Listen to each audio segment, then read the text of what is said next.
Good evening, good evening. It's another Tuesday with the Mental Catalyst. Thank you so much for choosing to spend another Tuesday evening with me. Last week's session was entitled Sexiness of Fear, and I got a lot of interesting feedback from it. And before I start today's, I want to say a special big thank you to somebody.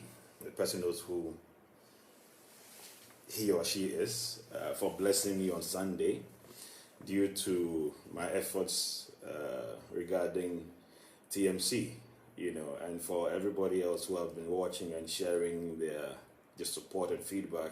I'm very, very grateful. For those who have also offered to volunteer to support the TMC show, I'm very, very grateful. It's very refreshing and encouraging, so I'm very, very grateful. We've done 8 months so far, and I think it's been worthwhile. I've learned a lot. I've gotten to meet new people online and connected with some of them offline, and we still engage. So at the TMC show, it's basically trying to figure out what life's purpose really is, and some of the things we can do, some of the lessons we can share, so that we are able to, all live a fulfilling life and be be happy and work towards whatever goals we have. So every Tuesday at 8 p.m. we meet to have fun. So today's is entitled Just Do It. Just do it. And I'm sure most of you are wondering, okay, what's today's about? Because just do it could mean a lot of things, right? So about 3 months ago, a very good friend of mine called Karl Marx, who is one of the finest architects in Africa, very, very solid guy. He's a friend and he's a brother. And he called me out of nowhere.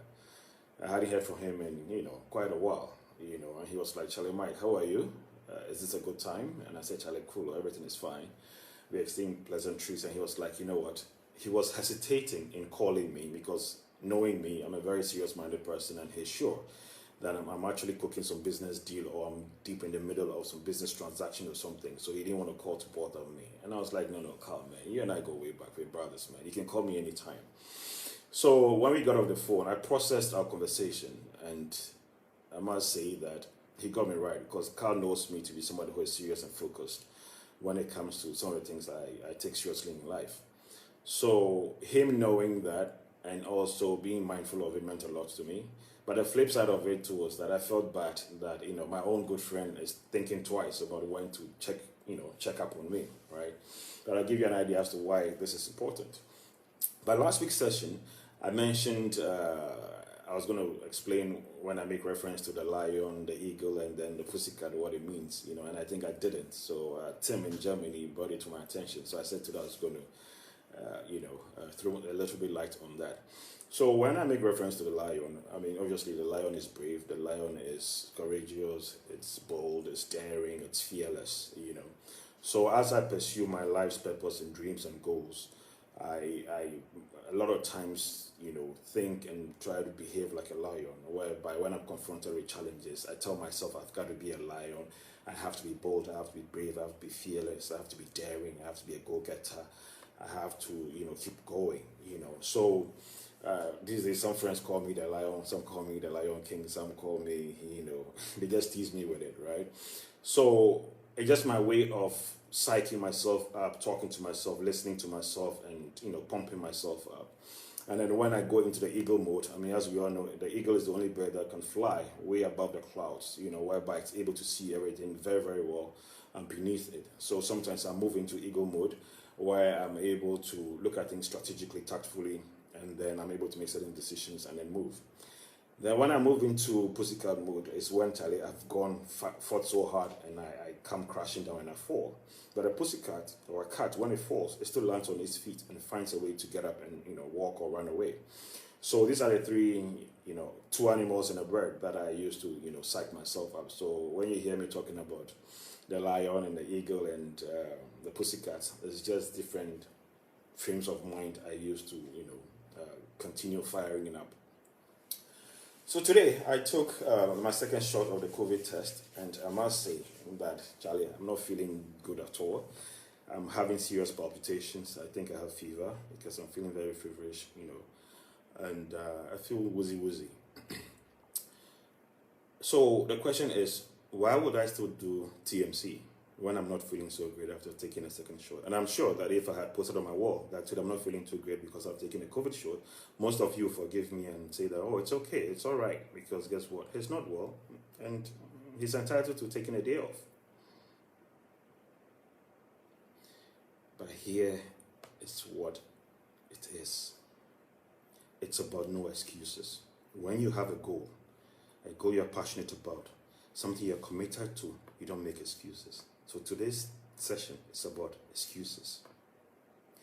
So I may have a good reason why we will not have TMC today, but it defeats the bigger agenda. 20 minutes of this session with some discomfort, okay, with some discomfort, will not compare to the lessons, the wisdom, the knowledge that we will share here. So as much as I am entitled to make an excuse for not having today's session, I've chosen not to make an excuse because the TMC impact is priceless to me. So until I'm in a situation where I cannot talk, and if I cannot talk, I'll let them bring me some computer device that I can use my brain waves to communicate. So no matter what it is, we have to keep going and we don't make excuses. So today, it's about no excuses. A lot of us live and we are filled with excuses, and we deprive ourselves from living the beautiful, fulfilling, worthwhile lives. So today we are going to talk about excuses. Why do we make excuses? And how can we prevent or stop ourselves from making excuses? So what is an excuse? An excuse is a reason which you give in order to explain why something has been done or has not been done, in order to avoid doing something. In order to avoid doing something. So we all have our own little goals, big goals, but a lot of times we fall short and we make excuses. We make excuses. Now here are some quotes regarding excuses. When you are good at making excuses, it's hard to excel at anything else. When you are good at making excuses, it is hard to excel at anything else. So when you have your goals and aspirations and the things you have to do, and you're constantly making excuses and not really doing them and doing them well, you're not going to excel at anything. Okay? That's by John L. Mason. If it is important to you, you will find a way. If not, you will find an excuse. TMC is dead important to me, so I'm finding a way to ensure that we have this session. If it's important to you, you will find a way. If not, you will find an excuse. By Anonymous. And the third and last quote is, save the excuses. It's not about having time. It's about making time. If it matters, you will make time. Take a second and ponder how many times you have not said, I'm busy, I'm busy, I'm busy.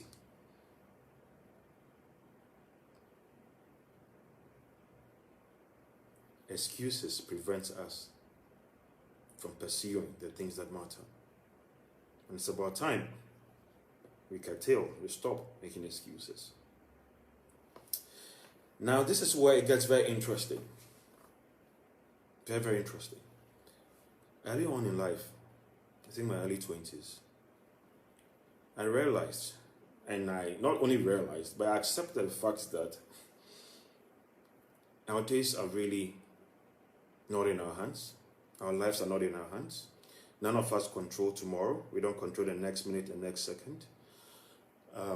We are not in charge of our destiny largely in terms of whether we live or we die to some extent.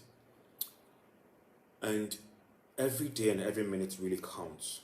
So what I did was to ensure that on a daily basis, I try to make sure that I make the most of each day. And I'm able to judge and guide and measure that through the goals I have. Now let me give you a statistic. And this from, obviously most of this data has come from the US, right? We spend about a third or 28.3 years of our lives sleeping. 28.3 3 years of our lives, so if you're going to live for 70, 78, whatever it is, we spend about a third sleeping, an average of 8 hours or whatever it is, sleeping 28 years. In some measures, it's 30, 33 years sleeping. You're just sleeping, where you don't even have control, you don't have any idea what's going on. So either you're spending times, you're preparing to sleep, or you're actually sleeping. We spend a third, that's like 28.3 years of our lives to do that. Okay? Why you don't have control? Then now we spend 10.5 years of our lives working. In some measures, they say you also spend another third of our lives working. Then the rest is spread between other activities. These days, this one says we spend 9 hours watching TV, video games, and social network, social media stuff. So when you break it down, you realize that our productivity time that we have to live is really not that much. So if you're spending a third of your life really sleeping, and you're just spending another third working, and you are working in a job where you're not passionate about it, you're not excited about it, you're doing it just because of a paycheck, and you're not being your best, you're actually wasting your life. So a third is sleeping, another third is doing job that you don't like, finding yourself in situations where you're not, fulfilled and comfortable and happy and all of that. So at the end of the day, you realize that you're actually not really living.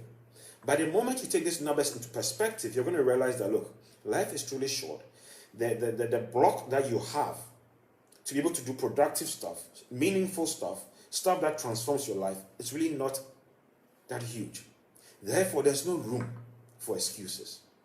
But it all starts, and the only way you can appreciate this is when you start having serious goals. So normally you have like big goals, then you have like medium term goals, then you have like small goals, right? So in terms of what we are doing here with the Billion Healthy Lives, that's like the next 20-year goal, at least for me, and for those who have decided to be part of it. So that's like a big goal, yeah? Knowing very well that, Charlie, our time is limited, we don't have room to make excuses, but to make the most of every day. But when you don't have this big picture of your lifespan and how you spend your life, you always think that, oh, you have time. Oh, I'll do it tomorrow, and we keep on procrastinating, right? And that is where most of us miss it. Oh, I want to do this course. I want to take this, degree. I want to, whatever it is. Oh, I'll do it next year.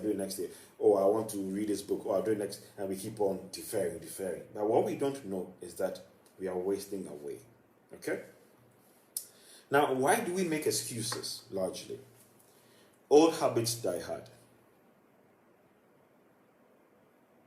Because when we have habits that are not really, they don't really help us in advancing our course, and they are part of our day-to-day activities and the way we do things, the way we live, it's easy for us to accept it and live with it.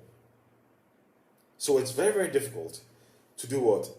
Just be in that zone of comfort and not try to do something else. So we make excuses. Oh, it's okay, I'm used to it, and then you get by. We doubt ourselves, which is natural. Because a lot of times, it takes a lot of guts to really dare to move from your comfort zone to a state of discomfort. So you doubt yourself, oh, this course I want to take, or this new program I want to undertake, can I really do it? Am I sharp enough? I don't think I'm good enough. Then you start having all of these doubts coming in. Then you have the naysayers and the doubting Thomases also around you. Then you chicken out. Okay? We are scared. We talked about fear in the last session. Fear stops us from doing a lot of things. Fear stops us from doing new things. But you can't advance when you don't try new things. You can't advance when you don't try new things. Because if you're in a state of comfort, it means that you're used to where you are, and you're not trying new things, you're not learning new things, you're not feeling or experiencing new things, right? So fear stops us and also puts us in the position where we're always making excuses. We are not ready. Okay? Another reason why making a lot of excuses, oh, we are not ready. Oh, why don't you do so and so? Oh, I'm not ready. A lot of times we feel inadequate. We feel inadequate. So, because we feel inadequate due to ill preparation or whatever it is, we make excuses to try. To try. Now, the last one is you're not motivated. It's difficult to be able to build that self-motivation within your system. I have an intern who is interning with us now, and I gave him a task to do. And what I did was I didn't give him a deadline. So after 3 months of doing the task, he came back to me and said, oh, he wants to really, try to wrap up. But can I give him a deadline?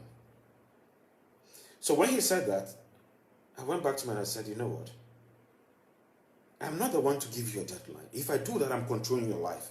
I want you to own your life. You've been given a task. You set your own deadline and meet it. So you see, culturally, by virtue of our environment and how we've been brought up and things like that, we take life easy. You cannot achieve greatness, fulfillment, when you are taking life easy.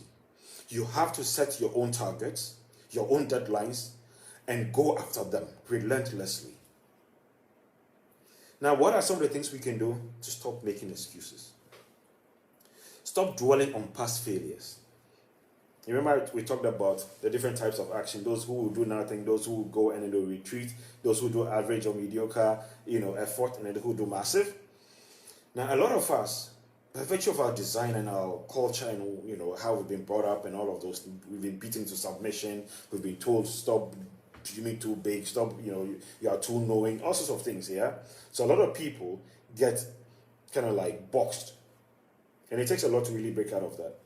So stop dwelling on past failures. So when people have failed before, they are gun shy. They don't want to try again. But here's the beautiful thing. We talked about what? Why it's okay to fail. Failing is a process which is part of success. So once you know that look, it's not about making excuses anymore. It's about taking charge. Okay? So stop dwelling on failures, of past failures. Take responsibilities for your mistakes. We talked about this also in, I think the last 2 sessions. And I said that, look, one of the things I have learned is no matter what it is, whether it's my fault or somebody else's fault, I take responsibility. And what I've realized is that the moment you take responsibility, you're already in the position of strength. Okay? Because you've accepted, it's my fault. What next? It's action. Now, how do you deal with it? How do you handle it?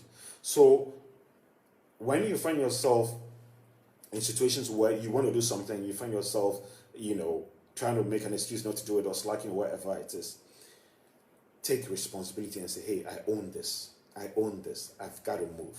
Okay? Learn to pick yourself up after you fall down. When you are trying new things, when you are trying to evolve, you're trying to transform, you're trying to grow, you're trying to succeed, you are going to make mistakes, you're going to fall. But what you ought to do is find a way of getting up anytime you fall. It's not about how many times you fall, it's about how many times you get up.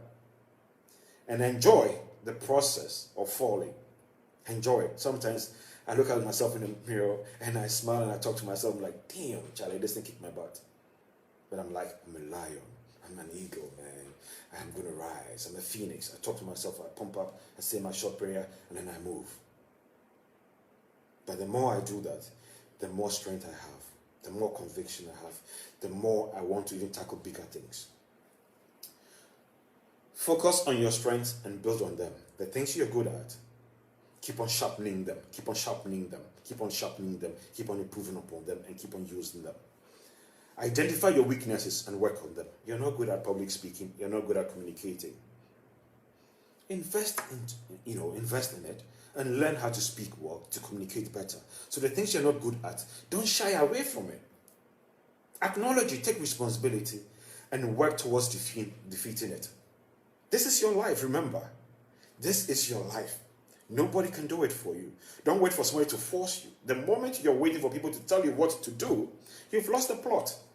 You're not in charge of your destiny anymore. And God has given you that gift, that strength, to be in charge of your soul and your destiny. So don't take it for granted. If others can do it, you can do it as well. And that's the one thing that I cherish. If my brother Elon Musk can do all of these amazing things he's doing, working towards taking people to the moon and Mars and all of that, what can't we do? There are others before us who have done great things. There are people now doing great things. And why do we think we can't? This is a good book I'm reading. Great. It talks about, it's not about talent, it's not about IQ, right? It's about talent, passion, and effort. We'll talk about that in the next session, yeah? Stop saying, I want to. A lot of times, all we say is, I want to. Instead of saying, I am going to. The power of words. Don't say, oh, I'm going to read.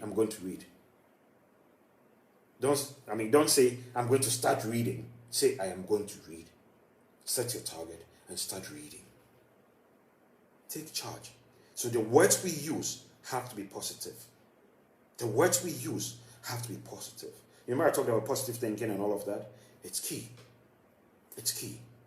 So stop saying, I want to. Start saying, I am going to. And not only do you say it to yourself, say it to a few trusted friends. I have put it out there on record that every Tuesday we'll do TMC. I've put it on record. I'm going to read 52 books a year. So I'm not saying I want to, I am doing it. But because I've put it out there, I am forced. So even though I feel like making excuses or slacking, I am reminded that I've given my word, and my word has to be my bond. So these are all little tactics you can use. And then start learning about the unknown. We are all scared about the unknown. Oh, if I tried this, what will be the outcome? I don't know. This thing is strange. Or I can't fail. Or I'll be embarrassed. No. Start learning about the unknown. And when you start thinking about the unknown, you start learning and start researching about the unknown, you realize that it's no more a mystery. It's no more a mystery. It's no more a mystery. Now, my brothers and sisters, life is precious. We are blessed to still be here. Every day, let's make the most of it. Let's be positive. Let's stay focused. Let's leverage emotional intelligence. Let's embrace failure. Let's accept the feeling of fear, but let us use it to empower us.